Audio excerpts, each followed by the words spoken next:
Wapres Gibran ternyata tidak memiliki ijazah SMA atau SMK ketika mendaftar sebagai calon wakil presiden di KPU. Loh, tapi kok bisa lolos ya sebagai calon wakil presiden pada saat itu? Ya, memang benar. Jadi saat mendaftar sebagai calon wakil presiden ke KPU pada saat itu, Wapres Gibran ternyata memang tidak membawa ijazah SMA ataupun SMK. Karena memang dia nggak punya. Lah, terus pada waktu itu dia bawa ijazah apa dong? Jadi pada saat itu dia hanya membawa surat keterangan dari Kemendikti yang menyatakan bahwa sertifikat dari lembaga pendidikan di Australia bernama UTS InSearch Sydney itu setara dengan ijazah SMA ataupun SMK di Indonesia. Nah, polemiknya ada di sini nih, karena beberapa orang meyakini kalau lembaga pendidikan UTS InSearch Sydney itu bukanlah lembaga pendidikan yang setara dengan SMA ataupun SMK di Indonesia, melainkan hanya sebagai lembaga kursus persiapan sebelum masuk ke universitas. Jadi statusnya tidak bisa disamakan setingkat SMA ataupun SMK karena ini adalah lembaga kursus. Maka dari itu, kemarin Rismon Sianipar, Roy Suryo, dan kawan-kawan mendatangi Kemendikdasmen untuk mempertanyakan keabsahan surat keterangan yang menyatakan bahwa sertifikat Gibran itu setara dengan ijazah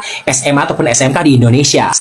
Jadi pemirsa, Gibran Raka Buming Raka tidak memiliki ijazah SMA.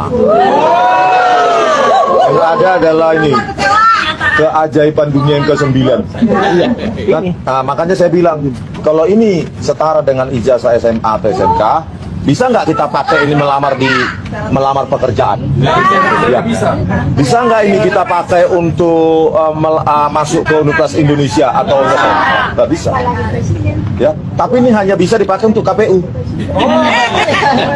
Sekaligus juga untuk mempertanyakan alasan Kemendikdasmen menerbitkan surat keterangan tersebut. Apa sih dasarnya menerbitkan ini? Ya, gitu. Kalau nggak ada, ya Pak Abdul Muti. Kalau nggak ada, Pak Menteri, dasar penerbitan surat keterangan ini, yang seharusnya surat keputusan ini, Pak.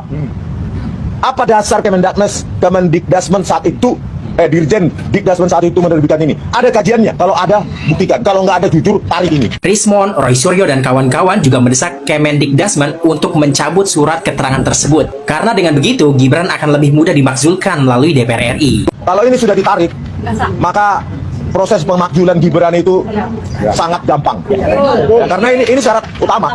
Gitu. Makanya Gibran, ya rakyat sudah semakin tahu, mundur aja lah.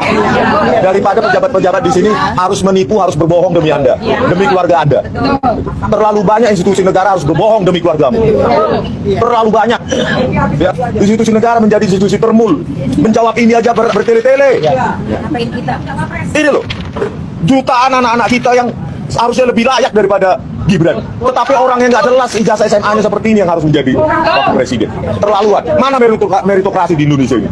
Ya, hanya dengan bantuan bapaknya, bansos 500 triliun tiap tahun. Terpilih akhirnya itu si Gibran itu. Ya. Jadi intinya Gibran tuh nggak punya ijazah SMA atau SMK. Cuma modal surat keterangan ini jadi wapres.